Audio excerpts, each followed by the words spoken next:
Hello everyone, কেমন আছেন সবাই? আমি আবারও চলে আসলাম চেলসিয়া বানি আপনাদের মাঝে নতুন একটি ভিডিও নিয়ে 3F নার্সিং কাউন্সিলের ফর্মটা ফিল আপ করার জন্য ইনক্লেক্স RN এক্সাম প্রসেসিং। সো চলুন শুরু করা যাক।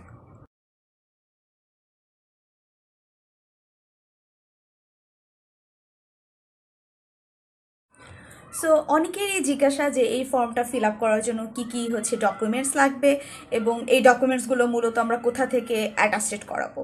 সো মূলত যে ডকুমেন্টসগুলো লাগবে সেটা হচ্ছে আপনার নার্সিংয়ের লাইসেন্সের যে কপি রয়েছে তার ফটোকপি, বাংলাদেশ নার্সিং কাউন্সিলের যে আপনার একটা রেজিস্ট্রেশন কপি রয়েছে সেটার ফটোকপি, আপনার নার্সিংয়ের যে মার্কশিটগুলো রয়েছে সেই মার্কশিটের ফটোকপি, এবং পাশাপাশি আপনার টেস্টিমোনিয়াল এবং আপনার সার্টিফিকেট।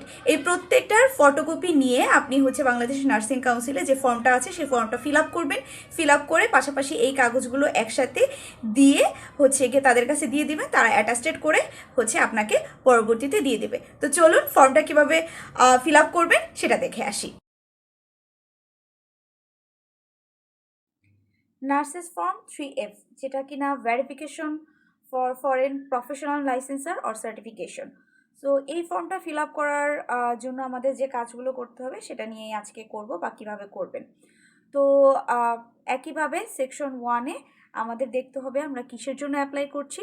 রেজিস্টার্ড নার্স হলো রেজিস্টার্ড নার্স, লাইসেন্স প্র্যাকটিশনাল নার্স হলো লাইসেন্স প্র্যাকটিশনাল নার্স।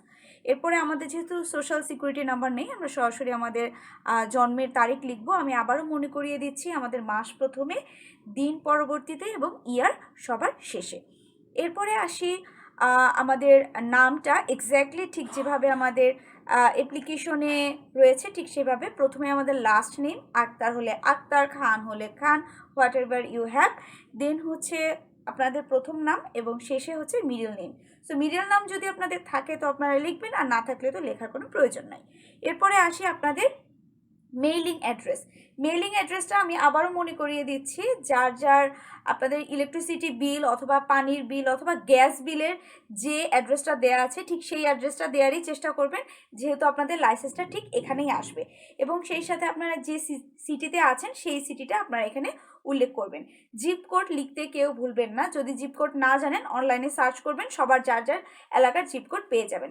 এরপরে আমাদের যে কান্ট্রি বা প্রভিন্স সেটা অবশ্যই বাংলাদেশ। এরপরে আসি name of licensing authority to which this form is being sent. So এই কাগজটা মূলত আমরা কাদের কাছে পাঠাবো, সেটা বাংলাদেশ নার্সিং কাউন্সিল। এবং এটা গিয়ে আমাদের পেপারে যেভাবে লেখা আছে Bangladesh nursing and midwifery council, ঠিক সেই সেমভাবেই আপনাদেরকে লিখতে হবে। আমি যেভাবে প্রথমে বললাম বাংলাদেশ নার্সিং কাউন্সিল, শুধু এটা লিখলে কিন্তু হবে না, তাহলে কিন্তু গিয়ে এটা আপনার অ্যাপ্রুভাল হবে না।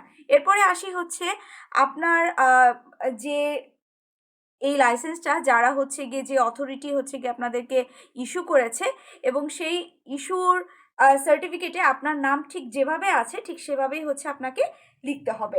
এখানে গিয়ে আপনার প্রথম নাম প্রথমে, মিডল নাম মিডলে এবং শেষের নাম শেষে। এরপরে আসি professional title all on licence issued. আমাদের যেহেতু পুরোটাই পড়াশোনা এবং লাইসেন্স এবং যাই হোক আমাদের সব কিছুই ইংরেজিতে। সো আমাদের প্রত্যেকের সার্টিফিকেটে আপনারা দেখবেন আপনাদের নার্সিং যে লাইসেন্স কার্ড রয়েছে সেখানে আপনাদের লেখা আছে আপনাদের লাইসেন্সের টাইটেল, সেটা registered as a nurse practitioner. ঠিক এভাবেই লেখা আছে, সবাই চেক করে নেবেন।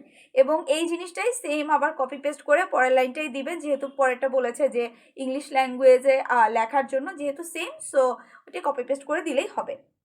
এরপরে আসি, আপনি যখন লাইসেন্স পরীক্ষা দিয়েছিলেন তখন আপনার নাম ডিফারেন্ট ছিল কিনা বা পরবর্তীতে আপনি নেম চেঞ্জ করেছেন কিনা। অনেকের আছে যে লাইসেন্সের পরে আপনারা বিয়ে করেছেন, বিয়ের পরে আপনার হাজবেন্ডের টাইটেলটা নিয়েছেন।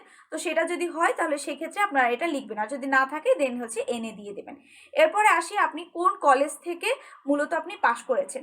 সো আপনার কলেজের নাম আপনি এখানে লিখবেন একদম আপনাদের যে খামে বা আপনাদের কলেজের যে লোগোতে ঠিক যেভাবে নামটা রয়েছে ঠিক সেভাবে, এবং সেই সাথে অ্যাড্রেসটা যেন ভুল করা যাবে না। অ্যাড্রেসটা ঠিক যেভাবে রয়েছে ঠিক সেভাবেই আপনাদের জিপ কোড সহ লিখতে হবে।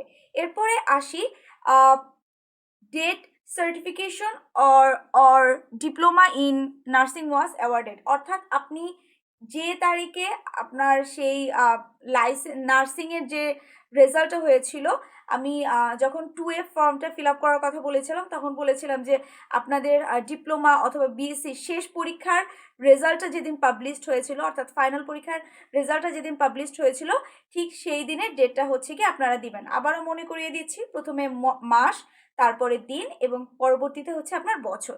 এরপরে আসি হচ্ছে আপনার সার্টিফিকেশন অফ ডিপ্লোমা টাইটেল। আপনার টাইটেলটা কি, সেটা হচ্ছে আপনি ডিপ্লোমা ইন নার্সিং আর হচ্ছে ব্যাচেলর অফ নার্সিং। সো আপনি যদি ডিপ্লোমা হন সেক্ষেত্রে ডিপ্লোমা লিখবেন, যদি ব্যাচেলর হন সেক্ষেত্রে হচ্ছে ব্যাচেলর অফ সায়েন্স ইন নার্সিংটা আপনারা লিখবেন। এরপরে 10 নাম্বারটা মূলত হচ্ছে আপনার সিগনেচার এবং ডেট। এটা মূলত আপনি যখন প্রিন্ট করবেন তারপরে আপনি এটা লিখবেন। এরপরে আসি পার্ট 2 বা সেকশন 2তে। এই সেকশন 2তে আপনার যে নামটা, সেই নামটা সেম অ্যাজ আপনার সার্টিফিকেটে ঠিক যেভাবে থাকবে ঠিক সেভাবে। এটা মূলত উপরের জিনিসগুলোই আবার রিপিট হবে, এটা আগের আপনারা ফর্মে ঠিক যেভাবে দেখেছেন অনেকটা সেভাবেই। এরপরে ওই সেম জিনিসটা যে আপনার প্রফেশনাল টাইটেলটা কি, registered nurse as a practitioner. বারবার একই জিনিস লিখতে হচ্ছে, বিরক্ত লাগবে, কিন্তু এটা মূলত যেহেতু নার্সিং কাউন্সিলের লেখার কথা, কিন্তু আমাদের দেশে নার্সিং কাউন্সিল যথেষ্ট করছেন, ওনারা সিল দিচ্ছেন, আপনাকে হচ্ছে অ্যাটাস্টেড করে দিচ্ছেন। So they are doing a লট এবং আমরা তার জন্য খুবই কৃতজ্ঞ। বাকি কাজটুকু আপনাকে করে দিতে হবে, তারা আপনাকে সিল দিয়ে দিবে। সো এবং আপনার লাইসেন্সের যে নাম্বারটা, আমাদের প্রত্যেকের আলাদা আলাদা লাইসেন্স নাম্বার রয়েছে, সেই লাইসেন্স নাম্বারটা আপনারা এখানে লিখবেন। এবং সেই সাথে হচ্ছে কি আপনার যে তারিখে আপনার লাইসেন্সটা অ্যাপ্রুভড হয়েছে সেই অ্যাপ্রুভাল ডেটটা আপনারা হচ্ছে গিয়ে এই ডেট অফ লাইসেন্সার বা রেজিস্ট্রেশন যে তারিখটা সেটা হচ্ছে আপনারা লিখবেন। এরপরে আসি 3 নাম্বারে। 3 নাম্বারে রয়েছে দেখেন, verification of certification complete if applicant was licensed as a registered nurse or approved to take state national examination in nursing or was otherwise qualified to practice nursing in your jurisdiction. So সেক্ষেত্রে এতে রয়েছে দেখেন, approved by licensing authority at the time of the application attendance। হ্যাঁ, এটা অবশ্যই approve হয়েছে। সেই সাথে হচ্ছে আপনার কোনো সমস্যা হয়েছে কিনা সেক্ষেত্রেও এক, এবং সেই সাথে 3 নাম্বার রয়েছে দেখেন, first level professional nursing program at least 2 years in length. আমাদের যেহেতু 3 বছর বা হচ্ছে 4 বছর, সো অবশ্যই এটা অ্যাট লিস্ট 2 বছরের আমাদের লেন্থ। সো সেক্ষেত্রে আমাদের বি নাম্বারও রয়েছে দেখেন, initial approval date of school of nursing. সেক্ষেত্রে ওই যে ফর্ম 2F এ যেটা আপনাদের কলেজকে যেদিন আপনাদের অ্যাপ্রুভাল দিয়েছিল সেই ডেটটাই এখানে সেম হবে। এরপরে আসি সিতে, যে এটা আমাদের পরীক্ষার মাধ্যমে হচ্ছে নাকি পড়াশোনার মাধ্যমে। আমাদের অবশ্যই লাইসেন্স পরীক্ষা দিতে হয়, সেক্ষেত্রে আমরা ইয়েস দিব। এবং সেই সাথে আমাদের লাইসেন্সটা কোনো রেস্ট্রিকশন আছে কিনা, না আমাদের লাইসেন্সটা কোনো রেস্ট্রিকশন নাই, সেক্ষেত্রে আপনার নো দিব। 4 নম্বরে দেখেন যে আমাদের এই লাইসেন্সের বিরুদ্ধে কোনো হচ্ছে গিয়ে কোনো সমস্যা হয়েছে কিনা, যদি সমস্যা হয়ে থাকে সেক্ষেত্রে ইয়েস দিবেন, আর যেহেতু সমস্যা না থাকে তাই সেক্ষেত্রে নো দিবেন। যদি সমস্যা হয়ে থাকে সেক্ষেত্রে কিন্তু অবশ্যই আপনাদেরকে প্রয়োজনীয় ডকুমেন্টস দিতে হবে। এবং সেই সাথে শেষে আপনারা প্রিন্ট করবেন এবং আগের মতন প্রত্যেকটা কাজ করবেন। সকলকে ধন্যবাদ।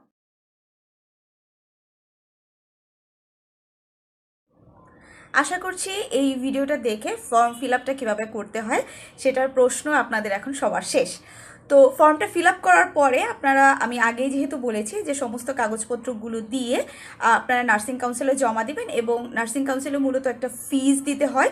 সেই ফিজটা এখন কত আছে আমি আসলে বলতে পারছি না। তো তাদের হচ্ছে গিয়ে ডিমান্ডেড ফিজটা দিয়ে আপনারা চলে আসবেন, এবং 7 দিন পরে যখন নার্সিং কাউন্সিল আপনাদেরকে সেই খামটা ফেরত দিবে আপনারা তখন ডিএচএল এর মাধ্যমে নিউ ইয়র্ক স্টেট অফ বোর্ডে আপনারা পাঠিয়ে দিবেন। তো এটাই মূলত হচ্ছে গিয়ে খুব অল্প কাজ, বেশি কাজ না। তবে হচ্ছে আপনার এই পেপারটা পেতে সম্ভবত 7 থেকে 14 দিনের মতো সময় লাগতে পারে। এরপরে আসি যে এরপরে আমাদের কি কাজ। হ্যাঁ, এইটা জমা দেওয়ার পরে আমাদের মূলত সবথেকে গুরুত্বপূর্ণ কাজ সেটা হচ্ছে অনলাইনের যে ফর্মটা, সেটা হচ্ছে গিয়ে 1, সেই ফর্মটা ফিল আপ করার জন্য।